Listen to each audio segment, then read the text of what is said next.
अस्सलामुअलैकुम दोस्तों, तुसी देखदे पे हो YouTube channel Talha Sajid vlogger. अज की वीडियो के अंदर तुहानूं दसांगे कि प्याज की पटाई किदां हुंदी आ ते जिन्हों आपां पंजाबी ज़बान च गंढा कहने आ, जदों तैयार हो जांदा वा उहनूं किदां पट्टी दा वा। अज वीडियो के अंदर वो दसांगे तुहानूं दोस्तों। उत्थों पट के ते इधर छावें लिआंदे गंढे, इत्थे इन्हां दीयां भूकां दी कटाई हो रही है।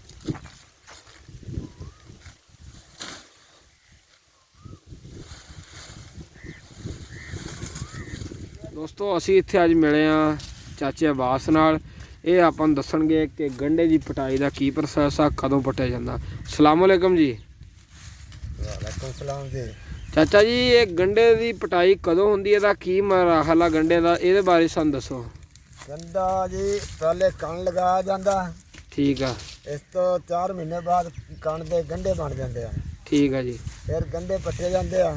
इन्हां दी भूख जिस टाइम मुੱਢ कोलों गंढे दे सुक जाती है, अच्छा भूख हेठां लमकदी है, डिगदी है, अच्छा, उस वक्त इसकी पटाई की जाती है।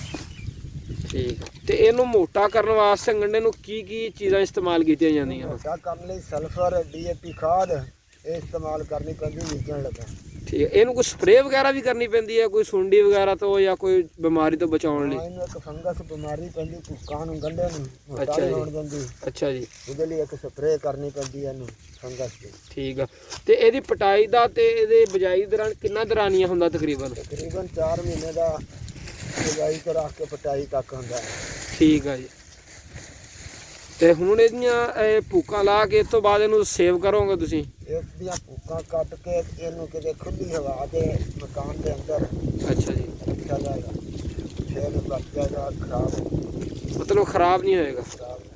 ਇਕੱਠੇ ਕਰਕੇ ਢੇਰੀ ਲਾ ਜਾਵਾਂਗੇ ਫਿਰ ਖਰਾਬ ਹੋ ਜਾਏਗਾ। ਠੀਕ ਆ।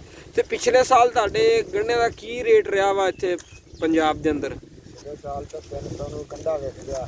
ਅੱਛਾ ਜੀ। ਆਹ ਸਾਲ ਹੁਣ 1000 ਰੁਪਏ ਵੇਚਦਾ ਕਰਦਾ। ਇਹਦਾ ਕੀ ਮਕਸਦ, ਰੇਟ ਘਟਣ ਦਾ ਕੀ ਮਕਸਦ ਆ?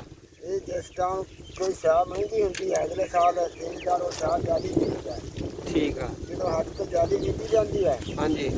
ਉਹਦਾ ਫਿਰ ਅੱਗੋਂ ਰੇਟ ਨਹੀਂ ਲੱਗਦਾ, ਰੱਖਣ ਨੂੰ ਥਾਂ ਨਹੀਂ ਲੱਗਦੀ, ਰੇਟ ਜੋ ਕਿ ਜਦੋਂ ਬਾਅਦਾ ਘੱਟ ਕਰਕੇ ਰੇਟ ਤੇ ਕਰ ਜਾਏਗਾ, ਖਰਾਬ ਹੋ ਜਾਏਗਾ, ਹੋ ਜਾਏਗਾ। ਅੱਛਾ ਜੀ। ਇਹ ਸਿਸਟਮ ਕੀਤਾ ਜੀ। ਐਤਕੀ ਮਤਲਬ ਜ਼ਿਮੀਦਾਰਾਂ ਨੇ ਪਿਛਲੇ ਸਾਲ ਦੀ ਨਿਸਬਤ ਜ਼ਿਆਦਾ ਪਿਆਜ਼ ਕੀ ਕਾਸ਼ ਕੀਤਾ। ਠੀਕ ਆ। ਤਕਰੀਬਨ ਹਰ ਜ਼ਿਮੀਦਾਰ ਨੇ ਬੀਜੇ ਪਿਆਜ਼, ਅੱਗੇ ਤਾਂ ਬੀਜੇ ਕੋਈ ਸੀ। ਠੀਕ ਆ ਜੀ। ਉੱਥੇ ਚਾਚਾ ਜੀ ਛਾਵੇਂ ਵੱਢ ਰਹੇ ਸੀਗੇ, ਥਾਂ ਢੇਰੀਆਂ ਲਾਈਆਂ ਹਰ ਬੰਦੇ ਨੇ, ਤੇ ਆਪਦੇ ਢੇਰੀ ਨੂੰ ਲੱਗੇ ਆ, ਭੂਕਾਂ ਦੀ ਕਟਾਈ ਕਰ ਰਹੇ ਆ। ਚਾਚਾ ਕੋਈ ਲੋਕਾਂ ਵਾਸਤੇ ਕੋਈ ਪੈਗਾਮ? ਪੈਗਾਮ ਇਹ ਆ ਕਿ ਗੰਢੇ ਬੀਜਣੇ ਚਾਹੀਦੇ ਆ ਚੜ੍ਹਦੇ ਪੰਜਾਬ ਵਾਲੇ ਲੋਕਾਂ ਨੂੰ। ਅਸੀਂ ਇੱਥੇ ਗੰਢਾ ਬੀਜ ਕੇ ਕਾਫੀ ਪੈਸਾ ਕਮਾਉਂਦੇ ਆ। ਗੰਢੇ ਦੀ ਫਸਲ ਬਹੁਤ ਚੰਗੀ ਹੋ ਜਾਂਦੀ ਆ ਤੇ ਗੰਢਾ ਵੀ ਚੰਗਾ ਮੋਟਾ ਹੁੰਦਾ। ਠੀਕ ਆ। ਜਿਹੜਾ ਪਾਈਏ ਦਾ ਗੰਢਾ ਹੋ ਜਾਂਦਾ। ਠੀਕ ਆ। ਇਹਨਾਂ ਲੋਕਾਂ ਨੂੰ ਸਾਡੇ ਵੱਲੋਂ ਸਲਾਮ ਹੈ ਕਿ ਵੀ ਗੰਢਾ ਬੀਜਣ। ਜਲੰਧਰ ਦੇ ਰਹਿਣ ਵਾਲੇ ਅਸੀਂ ਬੰਦੇ ਹਾਂ ਤੇ ਜਲੰਧਰ ਦੇ ਰਹਿਣ ਵਾਲਿਆਂ ਨੂੰ ਆਖ ਰਹੇ ਹਾਂ ਗੰਢਾ ਬੀਜੋ, ਗੰਢੇ ਦਾ ਬਹੁਤ ਫਾਇਦਾ ਵਾ। ਲਓ ਜੀ ਦੋਸਤੋ, ਆਪਾਂ ਨੂੰ ਗੰਢੇ ਦੇ ਬਾਰੇ 'ਚ, ਜਿਹਨੂੰ ਉਰਦੂ 'ਚ ਪਿਆਜ਼ ਵੀ ਕਹਿੰਦੇ ਆ, ਚਾਚਾ ਜੀ ਨੇ ਬੜੇ ਅੱਛੇ ਤਰੀਕੇ ਨਾਲ ਗਾਈਡ ਕੀਤਾ। ਤੇ ਖਾਸ ਤੌਰ ਤੇ ਲਹਿੰਦੇ ਪੰਜਾਬ ਵੱਲੋਂ, ਸਾਡੇ ਬਜ਼ੁਰਗਾਂ ਵੱਲੋਂ, ਚੜ੍ਹਦੇ ਪੰਜਾਬ ਦੇ ਦੇਸ਼ ਵਾਸੀਆਂ ਨੂੰ ਸਲਾਮ, ਤੇ ਖਸੂਸੀ ਸਲਾਮ ਜ਼ਿਲ੍ਹਾ ਜਲੰਧਰ ਵਾਲਿਆਂ ਨੂੰ, ਕਿਉਂਕਿ ਸਾਡੇ ਬਜ਼ੁਰਗ ਵੀ ਪਹਿਲਾਂ ਜ਼ਿਲ੍ਹਾ ਜਲੰਧਰ ਤੋਂ ਸੀਗੇ। ਠੀਕ ਆ। ਤੇ ਸਾਰੇ ਦੋਸਤਾਂ ਨੇ ਜ਼ਰੂਰ ਦੱਸਣਾ ਕਿ ਤੁਹਾਡੇ ਵੱਲ ਗੰਢਾ ਕਿੱਦਾਂ ਹੁੰਦਾ ਵਾ, ਤੇ ਕਮੈਂਟ ਬਾਕਸ ਜ਼ਰੂਰ ਦੱਸਣਾ। ਚੈਨਲ 'ਤੇ ਜਿਹੜੇ ਨਵੇਂ ਲੋਕ ਆ ਸਬਸਕ੍ਰਾਈਬ ਕਰੋ, ਲਾਈਕ ਕਰੋ, ਤੇ ਆਪਣੇ ਭਰਾ ਨੂੰ ਸਪੋਰਟ ਕਰੋ।